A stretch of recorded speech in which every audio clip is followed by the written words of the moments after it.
Yo, it's TheGIBBYNATR, and the Black Ops 4 beta actually got released slightly earlier, so I thought I'd make a video just covering the basics. I've played some games and my god, this game is literally Black Ops 3 without the jetpacks, which is a great thing for me and a lot of people because everyone loved Black Ops 3.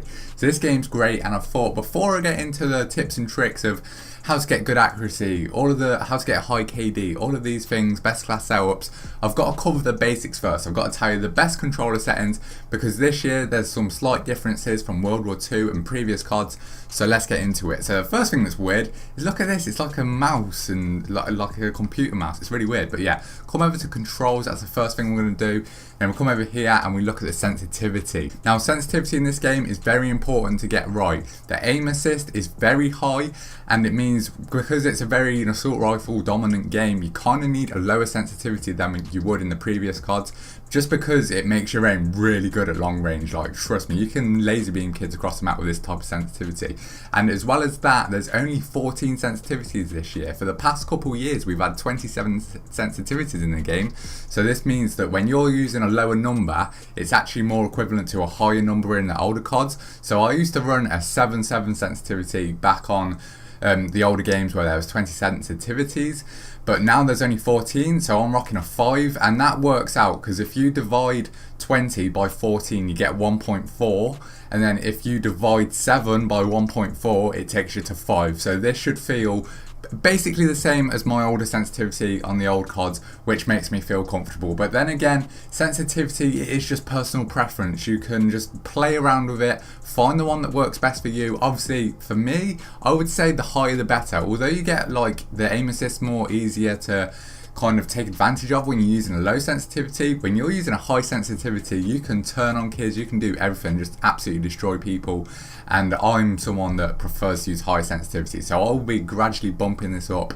as I get better at the game and just as the lifespan goes on. But yo, next thing to look at is the assist and stuff. So you want target assist and aim assist on because they are so powerful in this game. They literally just snap you onto people, which is good because well, I say it's good, it kind of makes the skill gap between bad players and good players a little less. But this year we've got the regenerating your healthy self, and a lot of noobs can't get that into their heads, so you can really take advantage of that. So I think that's why they've kind of made the aim assist quite strong. But then right, controller vibration. Now I can't stress enough how much you should turn this off. In this game there's so many like environmental explosions and just all of this stuff which is going to cause your controller to vibrate. When your controller's vibrating, there's little tiny vibrations that are going through your analog stick, and although you might not think that affects your aim, it'll be slightly, and that could be the difference between you hitting a shot off and not, and then dying and losing the gunfight. You could be one off a nuclear, you get loads of vibrations from some explosions, a car blows up, and you're getting shot at and you're shooting your own gun.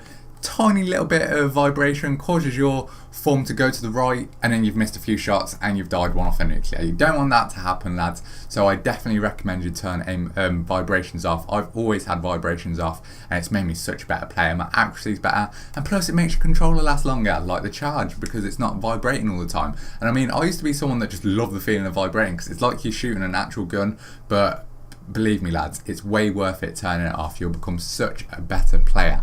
So after that you want to go to the stick layout and just keep that on default. All of these ones are just weird. I mean, if you've gotten used to some of them then use them, but default is the way to go.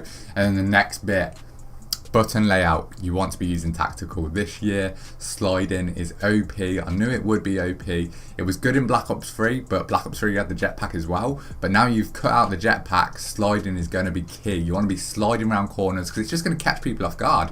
When you're sliding you're really fast and you cover quite a long distance in a short amount of time, so you're a really hard target to hit, and like people tend to lose aim assist on you.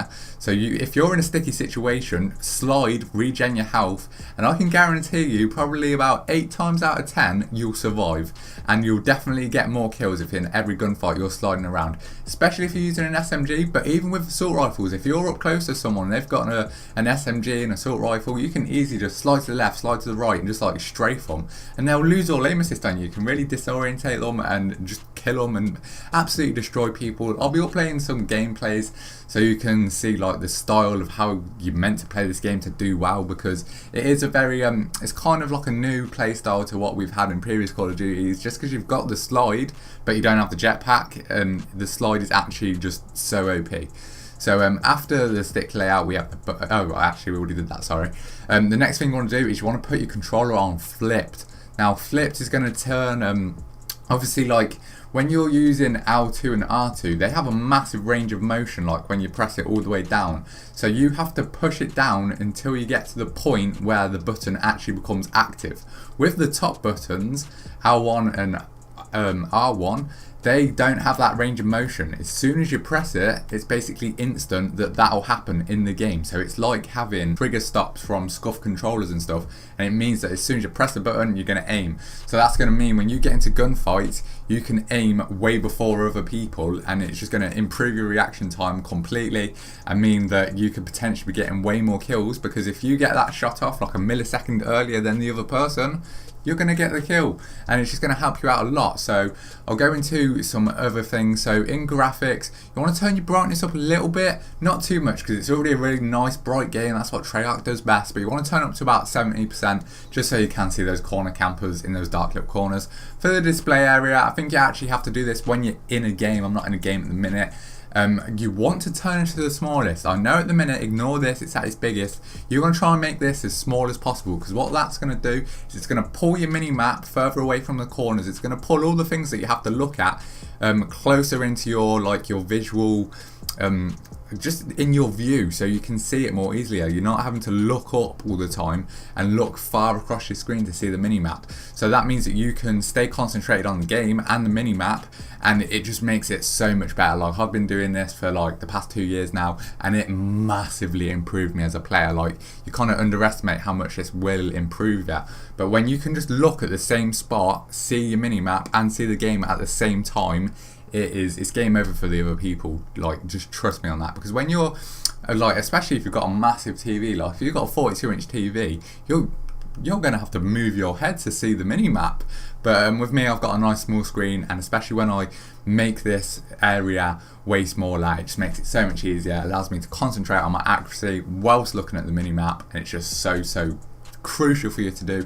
Obviously colorblind mode, I'll mess around with this because I'm colorblind, and this looks pretty good because look how it actually tells you the colors. I think I'm this color blindness. Can't really tell the difference between them, to be fair. Actually that really messes me up. That and that looks exactly the same, but we won't go into that in this video. Player indicator, you just want to turn that on, that's alright.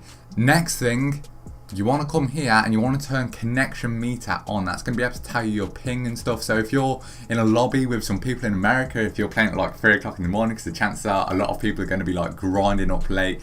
So if you get into a crappy lobby, you can just look at this and leave, so you don't have to suffer with a laggy lobby. Audio, you want to turn down the music volume. You don't want that. You don't want that distracting you from footsteps and call outs from your teammate players. And everything else, you just want to keep it on. So here you can just turn the music off. Subtitles, obviously if you're deaf, you might want to turn them on. And mass volume, just keep that at the top. But I believe that is everything, boys. That is absolutely everything from these settings. If you did find this video helpful, be sure to smash a like on the video, subscribe to the channel if you are new for the latest Call of Duty content. I'm going to be smashing out videos non-stop, probably going to be doing like 5 uploads every day. I will probably stream in the later days of the beta just because I want to get as many videos out as possible, boys. But yo, it's been the TheGIBBYNATR. I'll see you in the next video, lads. Peace.